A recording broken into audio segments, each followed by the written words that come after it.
यसुदे यसुदे। सबको जय मसीह की। स्वागत है आपका प्रोग्राम गवाह यीशु में।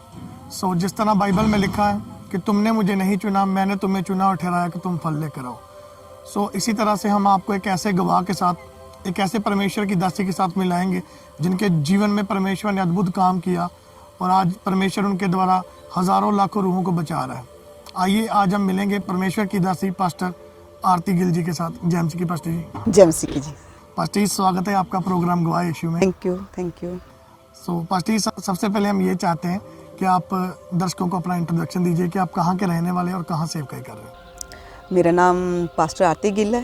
मैं पठानकोट दी रहने वाली हूँ। मैं डलहौजी रोड रेलवे स्टेशन के पास एक मनीष गिल मिनिस्ट्री में के ज़रिए हम परमेश्वर का काम कर रहे हैं। पास्टर जी, हम ये जानना चाहते हैं कि मसीह में आने से पहले आपकी लाइफ कैसी थी? मसीह में आने से पहले मेरी लाइफ टोटल डिस्टर्ब थी। एक तो मुझे बचपन से मेरी जो मेमोरी थी वो कम काम करती थी, याददाश्त मेरी बहुत ज़्यादा कम थी और मैं एक तो मेरे अंदर बहुत ज़्यादा डर रहता था, मैं कोई भी काम कर नहीं सकती थी। तो एक हर चीज़ में मुझे डर और शर्म फील होती थी। मुझे मसीह ਦੇ ਆਉਣ ਤੋਂ ਪਹਿਲਾਂ ਮੈਨੂੰ ਡਰਾਵਨੇ ਸੁਪਨੇ ਆਉਂਦੇ ਸੀਗੇ, ਮੈਨੂੰ ਡਰ ਲੱਗਦਾ ਸੀਗਾ, ਮੈਨੂੰ ਅਜੀਬ ਜੀਆਂ ਸਪਿਰਿਟਾਂ ਨਜ਼ਰ ਆਉਂਦੀਆਂ ਸੀਗੀਆਂ।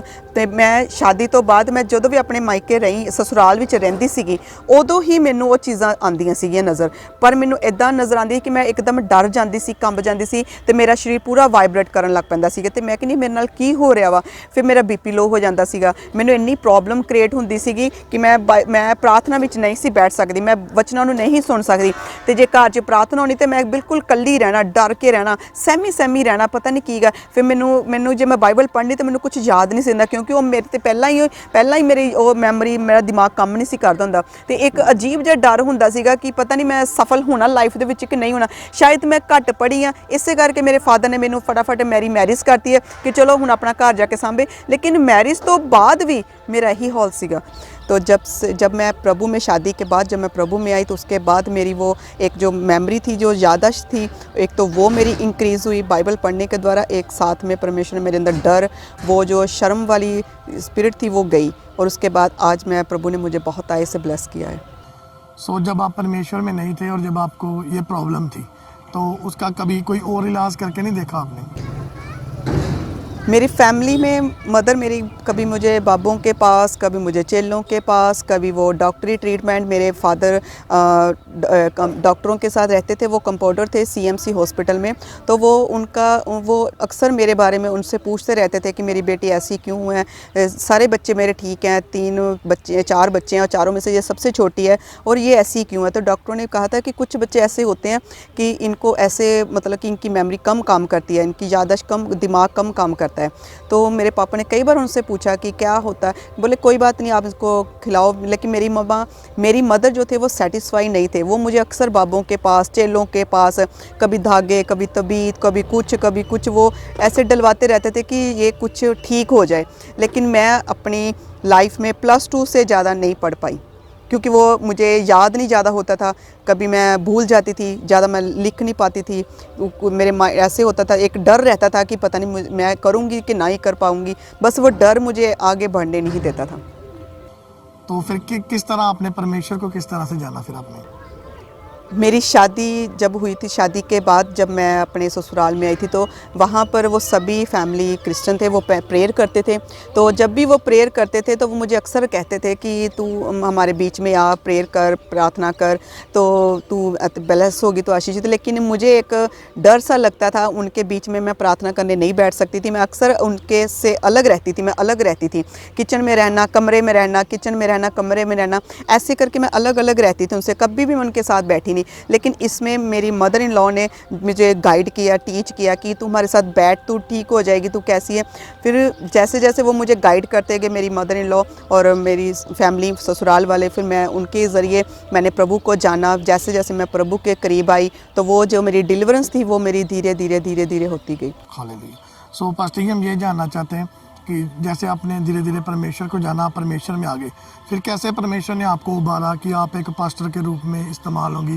क्योंकि जिस तरह हमने अभी देखा कई वीडियो में कि आप मतलब वचन भी प्रचार करते हैं और प्रेयर भी करते हैं, तो कैसे परमेश्वर ने आपको उबारा कि आप ये सेवकाई करेंगे?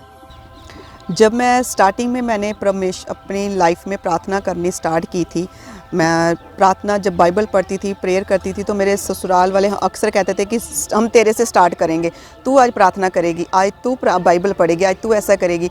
तो जब भी मैंने कभी बाइबल इतने ध्यान से नहीं पढ़ा, तो लेकिन मैं प्रार्थना ज़रूर करती थी, और जो प्रार्थना मेरे मुंह से अपने आप से वो शब्द निकलते थे जो कई बार बाइबल से अटैच होते थे, तो वो मैं अपनी मदर इन लॉ को बताती थी कि ये क्या मेरे मुँह से शब्द बोले, ऐसे तेरे शब्द क्यों निकलते, क्योंकि तू प्रभु को अब धीरे धीरे उसके करीब जा रही है, वो प्रभु तुझे दे रहा है। तो मैं अक्सर उनके साथ जब बैठती थी, प्रार्थना करती थी बाइबल, तो मुझे एक्सपेंड अच्छा लगता था कि मैं प्रभु के साथ टाइम एक्सपेंड करूं।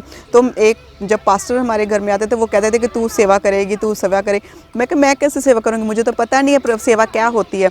तो फिर मैंने प्रार्थना में जब भी मांगा कि प्रभु तू मेरे हस्बैंड को सेवा के लिए यूज़ कर, मुझे यूज़ कर, मेरे हस्बैंड को, तो पता नहीं ऐसे मैं प्रार्थना करती गई, तो परमेश्वर ने मेरे मन में पति के लिए प्रार्थना करने के लिए स्टार्ट किया कि तू अपने पति के लिए प्रार्थना कर। उनके लिए जब मैं प्रार्थना करती थी, वो बोलते थे कि तू भी प्रार्थना कर, मैं भी करता हूँ। तो हम दोनों जब मिलकर प्रार्थना करते थे, तो हम दोनों के परमेश्वर ने फिर धीरे धीरे हम दोनों को ऐसे यूज़ करना शुरू कर दिया। पास्टर जिस तरह हम देखते हैं कि जब एक पर्सन मसीह में आता है तो उसका विरोध होता है, तो कभी आपकी लाइफ में ऐसा हुआ कि कभी आपका विरोध हुआ हो?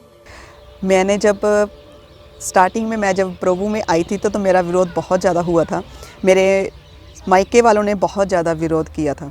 वो बोलते कि अब तू प्रभु को मानती है, अब तू हमारे देवी देवताओं को छोड़ दिया, तूने ऐसा कर दिया, तूने ऐसा कि अब हम तेरे साथ, तू हमारे जो दिन त्यौहार होते तो उसमें नहीं आती तू। ये उन्होंने, मेरे मायके वालों ने बहुत ज़्यादा मेरा विरोध किया था, और मैंने वहाँ पर जाना छोड़ दिया, क्योंकि वो मेरे प्रभु का विरोध करते थे, वो मेरा भी करते थे। लेकिन मैं उसमें अड़ी और खड़ी रही। मैंने कहा नहीं प्रभु, आज नहीं तो कल इनको समझ ज़रूर आएगी। तो जैसे धीरे मैं आगे बढ़ती गई अपनी प्रार्थना में, कॉलिंग में, पकड़ती गई, तो प्रभु ने मुझे आज ब्लेस कर दिया। ਸੋ ਪਾਸਟਰ ਜੀ, ਅਸੀਂ ਦੇਖਦੇ ਹਾਂ ਕਿ ਜਦੋਂ ਇੱਕ ਪਰਸਨ ਮਸੀਹ ਦੇ ਵਿੱਚ ਆਉਂਦਾ ਹੈ ਤੇ ਕਈ ਵਾਰੀ ਉਹਦੀ ਜ਼ਿੰਦਗੀ 'ਚ ਕੋਈ ਪ੍ਰੀਖਿਆ ਜਾਂ ਕੋਈ ਦੁੱਖ ਪਰੇਸ਼ਾਨੀ ਆਉਂਦੀ ਹੈ, ਤੇ ਕੁਝ ਲੋਕ ਹੁੰਦੇ ਜਿਹੜੇ ਬੈਕ ਸਲਾਈਡ ਕਰ ਦਿੰਦੇ ਆ। ਕਿ ਤੁਹਾਡੀ ਜ਼ਿੰਦਗੀ ਦੇ ਵਿੱਚ ਕਦੀ ਕੋਈ ਐਸਾ ਪਲ ਆਇਆ ਹੋਵੇ ਜਦੋਂ ਤੁਹਾਨੂੰ ਲੱਗਿਆ ਹੋਵੇ ਕਿ ਇਹ ਕੀ ਹੋ ਰਿਹਾ ਮੇਰੇ ਨਾਲ, ਕਿ ਮੈਂ ਛੱਡਦਾ ਹੁਣ? ਪਹਿਲੀ ਪ੍ਰੋਬਲਮ ਮੇਰੀ ਲਾਈਫ ਦੇ ਵਿੱਚ ਇਹ ਆਈ ਸੀਗੀ ਕਿ ਮੇਰੀ ਸ਼ਾਦੀ ਨੂੰ 1 ਸਾਲ ਹੋ ਚੁੱਕਾ ਸੀਗਾ, ਤੇ ਮੈਨੂੰ ਬੇਬੀ ਕਨਸੀਵ ਨਹੀਂ ਸੀ ਹੋ ਰਿਹਾ, ਜਿਹਦੇ ਕਰਕੇ ਮੈਂ ਟੋਟਲ ਡਿਸਟਰਬ ਸੀਗੀ, ਟੁੱਟ ਚੁੱਕੀ ਸੀਗੀ। ਤੇ ਮੈਂ ਮਤਲਬ ਚਾਹੁੰਦੀ ਸੀਗੀ ਬੇਬੀ, ਲੇਕਿਨ ਇੱਕ ਮੈਨੂੰ ਸਸੁਰਾਲ ਵੱਲੋਂ ਇੱਕ ਸ਼ਰਮਿੰਦਗੀ ਸੀ, ਇੱਕ ਮਾਇਕੇ ਵੱਲੋਂ ਮੈਨੂੰ ਸ਼ਰਮਿੰਦਗੀ, ਗੱਲਾਂ ਸੁਣਨ ਨੂੰ ਮਿਲਦੀਆਂ ਸੀਗੀਆਂ। ਬਹੁਤ ਵੱਡੀ ਹੈ ਮੇਰੀ ਲਾਈਫ ਦੇ ਵਿੱਚ ਸ਼ਰਮਿੰਦਗੀ ਸੀਗੀ ਕਿ ਸ਼ਾਦੀ ਹੋ ਗਈ ਹੈ ਲੇਕਿਨ ਬੇਬੀ ਕਿਉਂ ਨਹੀਂ ਹੈਗਾ। ਦੂਸਰੀ ਮੇਰੀ ਲਾਈਫ ਦੇ ਵਿੱਚ ਇੱਕ ਇਹ ਸ਼ਰਮਿੰਦਗੀ ਨੂੰ ਪਰਮੇਸ਼ਵਰ ਨੇ ਇੱਦਾਂ ਕਿ ਦੂਰ ਕੀਤਾ ਕਿ ਮੈਨੂੰ 25 ਦਸੰਬਰ ਵਾਲੇ ਪਰਮੇਸ਼ਵਰ ਨੇ ਦਿਨ ਮੈਨੂੰ ਬੇਬੀ ਬॉय ਨੇ ਬਲੈਸ ਕੀਤਾ।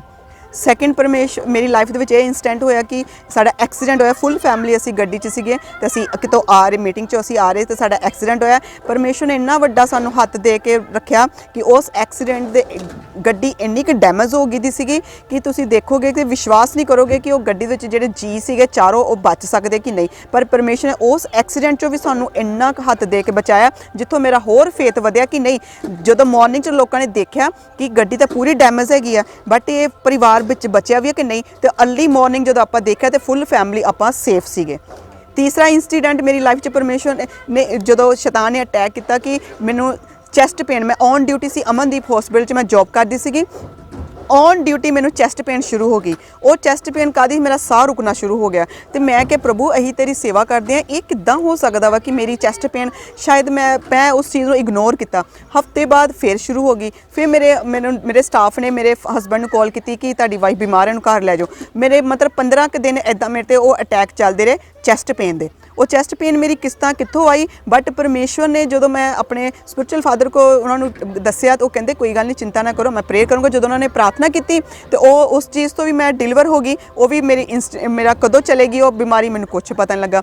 ਚੌਥਾ ਇੰਸੀਡੈਂਟ, ਸ਼ੈਤਾਨ ਨੇ ਇੰਨਾ ਹੈਵੀ ਅਟੈਕ ਕੀਤਾ। ਜਦੋਂ ਮੈਂ ਮਿਨਿਸਟਰੀ ਦੇ ਵਿੱਚ ਅਸੀਂ ਕਦਮ ਰੱਖਿਆ, ਮਿਨਿਸਟਰੀ ਸਾਡੀ ਨੇ ਗਰੋਥ ਕਰਨਾ ਸ਼ੁਰੂ ਕੀਤਾ, ਤਾਂ ਉਹਨੇ ਮੇਰੇ 'ਤੇ ਸਿੱਧਾ ਅਟੈਕ ਕੀਤਾ, ਟੀਵੀ ਦੀ ਪ੍ਰੋਬਲਮ। ਫਸਟ, ਸੈਕਿੰਡ ਨਹੀਂ, ਥਰਡ ਸਟੇਜ ਮੈਨੂੰ ਉਹਨੇ ਦਿੱਤੀ। ਉਹ ਸ਼ੈਤਾਨ ਵੱਲੋਂ ਸੀਗੀ ਕਿ ਇਹ ਸੇਵਕਾਈ ਦੇ ਵਿੱਚ ਨਾ ਜਾਵੇ, ਇਹ ਮਤਲਬ ਬਿਮਾਰੀ ਦੇ ਵਿੱਚ ਮਰ ਜਾਵੇ। ਤੇ ਜਿਹੜੀ ਮੈਂ ਥੋੜੀ ਬਿਮਾਰ ਹੁੰਦੀ ਸੀ, ਸ਼ੈਤਾਨ ਨੇ ਮੈਨੂੰ ਇੱਕ ਵਾਰੀ 6 ਮਹੀਨੇ ਬੈੱਡ ਤੇ ਪਾਤਾ। ਮੇਰੇ ਸਟਾਫ ਨੇ ਮੈਨੂੰ ਕਹਿਤਾ ਕਿ ਤੁਸੀਂ 6 ਮਹੀਨੇ ਬੈੱਡ ਤੇ ਜਾਣਾ ਵਾ, ਟੋਟਲ ਤੁਸੀਂ ਦੂਰ ਰਹਿਣਾ, ਕੋਈ ਨਹੀਂ, ਤੁਹਾਡੀ ਜੌਬ ਉੱਥੇ ਹੈਗੀ ਆ, ਤੁਸੀਂ ਚਿੰਤਾ ਨਹੀਂ ਕਰਨੀ, ਤੁਸੀਂ ਘਰ ਜਾਓ, ਰੈਸਟ ਕਰੋ ਤੇ ਆਪਣਾ ਇਲਾਜ ਕਰਾਓ। 15-20 दिन मैं हॉस्पिटल रही। डॉक्टर ने मैंने एडमिट कर लिया, कहते कि ਤੁਹਾਡੇ 3rd ਸਟੇਜ ਆ ਤੁਹਾਨੂੰ ਟੀਵੀ ਦੀ। ਮੈਂ ਹॉस्पिटल ਜਾ ਕੇ ਇੰਨਾ ਰੋਈ, ਮੈਂ ਕਿਹਾ ਪ੍ਰਭੂ ਆਪਾਂ ਤਾਂ ਤੇਰੀ ਸੇਵਾ ਕਰਨੀ ਆ। ਮੇਰਾ ਸ਼ੁਰੂ ਤੋਂ ਇੱਕ ਵਿਜ਼ਨ ਸੀਗਾ ਕਿ ਮੇਰੇ ਮਨ 'ਚ ਤੂੰ ਪਾਉਂਦਾ ਰਿਹਾ ਵਾ ਕਿ ਸੇਵਾ ਕਰਨੀ ਆ, ਤੂੰ ਕਰਨੀ ਸੇਵਾ, ਤੇਰੇ ਹਸਬੰਡ ਨੇ ਸੇਵਾ ਕਰਨੀ ਆ। ਆ ਕਿ ਮੈਨੂੰ ਟੀਵੀ ਤੂੰ ਹਰ ਹਿੱਸੇ 'ਚ ਮੈਨੂੰ ਬਚਾਉਂਦਾ ਹੈ, ਤੇ ਅੱਜ ਇੰਨੀ ਲੰਬੀ ਬਿਮਾਰੀ ਦੇਤੀ ਕਿ ਸਿੱਧਾ 6 ਮਹੀਨੇ ਬੈੱਡ ਤੇ। ਮੈਂ ਉਸ ਚੀਜ਼ ਤੋਂ ਇੰਨਾ ਰੋਈ, ਮੈਂ 20 ਦਿਨ ਹॉस्पिटल ਤੇ ਰਹੀ, ਬਟ ਮੈਂ ਰੋਂਦੀ ਰਹੀ, ਇੰਨਾ ਕਿ ਮੈਂ ਰੋਈ, ਇੰਨਾ ਰੋਈ। ਮੈਂ ਕਿਹਾ ਪ੍ਰਭੂ ਤੂੰ ਮੈਨੂੰ ਇੱਕ ਵਾਰੀ ਬਚਾ ਲਾ, ਬਟ ਮੈਂ ਪਿੱਛੇ ਮੁੜ ਕੇ ਨਹੀਂ ਦੇਖੂੰਗੀ। ਮੈਂ ਬਸ ਤੇਰੀ ਸੇਵਾ ਕਰੂੰਗੀ, ਮੇਰਾ ਟਾਰਗੇਟ ਤੂੰ ਹੋਏਗਾ, ਮੇਰਾ ਫੋਕਸ ਤੂੰ ਹੋਏਗਾ, ਤੇਰੀ ਸੇਵਕਾਈ ਨੂੰ ਮੈਂ ਕਰਾਂਗੀ, ਮੇਰਾ ਦੂਸਰਾ ਕੋਈ ਦਰਸ਼ਨ ਨਹੀਂ, ਸਿਰਫ ਮੈਨੂੰ ਬਚਾ ਲਾ। ਮੈਂ ਜਦੋਂ ਆਪਣੇ ਬੱਚਿਆਂ ਵੱਲ ਵੇਖਦੀ ਸੀ, ਆਪਣੇ ਹਸਬੰਡ ਵੱਲ ਵੇਖਦੀ, ਮੈਨੂੰ ਇੱਕ ਨਾ ਰੋਣਾ ਜਾਂਦਾ ਸੀ ਕਿ ਮੈਂ ਦੱਸ ਇਹਨਾਂ ਸਾਰਿਆਂ ਨੂੰ ਮੈਂ ਕਿੱਥੇ ਹॉस्पिटल 'ਚ ਲਿਆ ਦਿੰਦਾ। 6 ਮਹੀਨੇ ਮੈਨੂੰ ਡਾਕਟਰ ਨੇ ਕਿਹਾ ਕਿ 6 ਨਹੀਂ ਤੁਸੀਂ 8 ਮਹੀਨੇ ਦਵਾਈ ਖਾਣੀ ਹੈ, ਟੀਵੀ ਦੀ ਦਵਾਈ ਖਾਣੀ 8 ਮਹੀਨੇ, ਕਿਉਂਕਿ ਤੁਹਾਡੇ ਨਾਲ ਬੱਚੇ ਵੀ ਹੈਗੇ ਆ ਤੇ ਤੁਸੀਂ ਇੱਕੋ ਪਰਿਵਾਰ 'ਚ ਹੈਗੇ ਤੇ ਇਹ ਫੈਲਦੀ ਵੀ ਹੁੰਦੀ ਹੈ ਤੇ ਇਨਫੈਕਸ਼ਨ ਵੀ ਹੋ ਜਾਂਦੀ ਬੱਚਿਆਂ ਨੂੰ। ਬਟ ਮੈਂ ਪ੍ਰਭੂ ਨੇ ਇੱਕ ਕਮਿਟਮੈਂਟ ਕੀਤੀ। ਮੈਂ ਕਿਹਾ ਪ੍ਰਭੂ ਪ੍ਰੋਬਲਮ ਤੇ ਭਾਵੇਂ ਜਿੱਦਾਂ ਦੀ ਮਰਜ਼ੀ ਆ ਬਿਮਾਰੀ, ਪਰ ਤੂੰ ਤੇਰੇ ਬਾਈਬਲ 'ਚ ਲਿਖਿਆ ਕਿ ਤੇਰੇ ਕੋਲੇ ਖਾਣ ਆਪਾਂ ਚੰਗੇ ਹੋ ਚੁੱਕੇ ਆ। ਤੇ ਮੈਂ ਜਦੋਂ ਉਸ ਵਰਡ ਨੂੰ ਮੈਂ ਹॉस्पिटल 'ਚ ਰਹਿ ਕੇ ਜਦੋਂ ਮੈਂ ਪ੍ਰਭੂ ਨਾਲ ਵਾਅਦੇ ਕੀਤੇ, ਕਮਿਟਮੈਂਟ ਕੀਤੀ, ਫਿਰ ਮੈਨੂੰ ਘਰ ਲਿਆਂਦਾ ਤੇ ਮੈਂ ਡੇਲੀ ਮੈਡੀਸਿਨ ਵੀ ਖਾਣੀ, ਬਾਈਬਲ ਵੀ ਪੜ੍ਹਨੀ। ਮੈਂ ਕਿਹਾ ਪ੍ਰਭੂ ਮੈਨੂੰ ਛੁਡਾ ਲਾ। ਕਰਦੇ ਮੈਂ 5 ਮਹੀਨੇ ਲਗਾਤਾਰ ਮੈਡੀਸਿਨ ਬਾਈਬਲ ਪ੍ਰੋਸੈਸ ਕਰਦੇ 5ਵੇਂ ਮਹੀਨੇ ਜਿੱਦਾਂ ਮੈਂ ਐਂਟਰੀ ਕੀਤਾ, परमेश्वर ने मेरे मन च पाया कि तू दवाई नहीं खानी, तू क्लीयर आ। मैं पूरे 8 महीने का ट्रीटमेंट नहीं किया, मैं 5 महीने का ट्रीटमेंट किया, तो अज मैं बिल्कुल ठीक हाँ। कोई खांसी नहीं, कोई टीवी नहीं, कोई कुछ नहीं। अज परमेश्वर की एक योजना सी शैतान की, वो डिस्ट्रॉय करना चाहता सानू और डिस्टर्ब करना चाहता वा कि प्रभु के काम ना होण, लेकिन परमेश्वर ने सानू उन्हां दुखों बीमारियां परेशानियों च मैनू कढ के अज इत्थे ब्लैस किया। अज मैं टोटल हील हो चुकी हाँ, टोटल। अज कोई बीमारी नहीं, कोई परेशानी नहीं, कुछ नहीं है। प्रभु का धन्यवाद। हालेलुया। सो पास्टर जी, जिस तरह हम देखते हैं कि जो क्रिश्चियनिटी है वो इंडिया में, पंजाब में, बल्कि पूरे वर्ल्ड में बहुत तेज़ी से बढ़ रही है, तो उसी को लेकर कुछ लोग ये भी बोलते हैं कि ये पैसे देकर धर्म परिवर्तन करते हैं। तो मैं ये जानना चाहता हूँ कि जब आप मसीह में आए या आपने अपनी सेवकाई में कभी कुछ ऐसा देखा हो कि पैसे देकर किसी को कन्वर्ट करते हैं? मैं हिंदू परिवार से बिलोंग करती हूँ। मेरी फैमिली टोटल में से देखेंगे, मेरे पापा जो थे वो अपने धर्म के प्रधान भी रहे हैं और उनके पूछे बगैर कुछ भी नहीं होता था। मैं कट्टर अपने धर्म में से थी। हम अपने परिवार में कट्टरवादी थे कि हम हिल नहीं सकते थे। लेकिन जब मैंने कभी ज़िंदगी में यीशु मसीह का कभी ज़िंदगी में नाम नहीं सुना था, और शादी के बाद मैंने प्रभु यीशु मसीह को सुना और देखा, और ऐसा मुझे आज तक, मेरे को 19 साल हो गए हैं प्रभु में, आज तक मैंने ना तो मुझे कोई पैसा मिला है और ना ही मुझे कभी किसी ने दिया है, और ना मैंने ऐसी कोई बाइबल में देखा है, ना सुना है। ये पता नहीं कहाँ से है ये बातें, लेकिन जब हम सुनते हैं तो हमें भी बड़े सरप्राइज़ होते हैं कि हमने तो अपनी इस मसीही लाइफ में बहुत सी बीमारियाँ, दुख, एक्सीडेंट, प्रॉब्लम, परेशानियाँ, तंगी, गरीबी बहुत सारी देखी है, लेकिन कोई तो हमें पैसा नहीं देने आया। लेकिन प्रभु यीशु मसीह ने उन तंगियों, परेशानियों, प्रॉब्लम में, बीमारियों में, एक्सीडेंट में परमेश्वर ने हमारा दाहिना हाथ पकड़ के हमें उठाया और निकाला, और वही वो हमारी ग्रेस, वो मसा जिसने हमें आज खड़ा किया। पैसे तो मुझे आज तक नज़र नहीं आए। सो पास्टर जी, जो अभी लोग इस वीडियो को देख रहे हैं या जो बाद में देखेंगे, जो अभी भी पाप में या अंधकार में फंसे हैं, तो आप उनके लिए क्या मैसेज देना चाहते हैं? मैं तो यही कहना चाहती हूँ सबको कि मुक्तिदाता, उद्धारकर्ता केवल यीशु मसीह ही है। और मैंने अपनी लाइफ में बहुत सारे, मैं ये घमंड से, प्रभु के ऊपर घमंड करके कह रही हूँ, मैंने बहुत सारे देवी देवताओं की पाठ पूजा, बहुत कुछ मैंने किया है। 22 साल तक मैंने यही काम किया। लेकिन 22 साल की उम्र में जब मेरी शादी हो गई, शादी के बाद जब मैंने प्रभु को ग्रहण किया, वो देवताओं का देवता, वो राजाओं का राजा, वो प्रभुओं का प्रभु, मुक्तिदाता, उद्धार करता प्रभु यीशु मसीह ने केवल मुझे नया जीवन दिया, अनंत जीवन दिया, शांति दी, अपना उद्धार दिया मुझे। उसने अपना लहू के द्वारा उसने मुझे खरीदा। तो आज मैं टोटल ब्लेस हूँ। मैं चाहती हूँ कि आप भी परमेश्वर को ग्रहण करें, इस टेस्टमनी के द्वारा या इस वचनों के द्वारा प्रभु आपको ब्लेस करे, क्योंकि एक केवल तो केवल ज़मीन और आसमान टल सकते हैं, लेकिन परमेश्वर कभी नहीं टल सकता। अल्फ़ा और ओमेगा और आदि का अंत परमेश्वर ही है।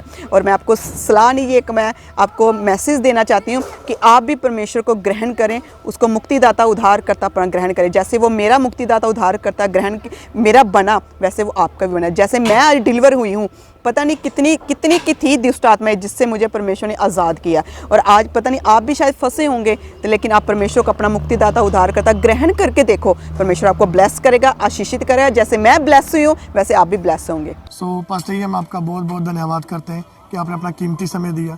Thank you. जय मसीह। जय मसीह के पास। सो जिस तरह आपने देखा कि कैसे परमेश्वर ने इनके जीवन में काम किया और कैसे अद्भुत रीति के साथ परमेश्वर आज इनको इस्तेमाल कर रहा है और हज़ारों रूहें इनके द्वारा बचाई जा रही हैं। मेरा विश्वास है इस जीवित गवाही के द्वारा परमेश्वर आपके जीवन में एक बड़ा बदलाव लेकर आएगा। सबको जय मसीह की।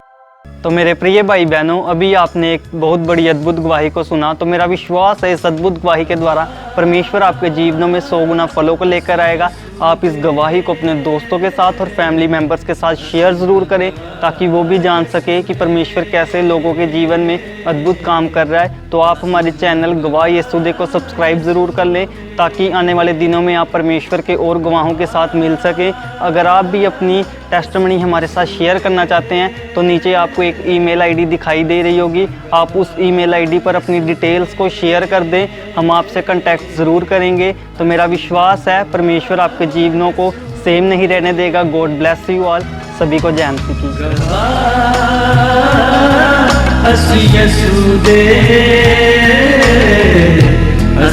गवाह यीशु दे।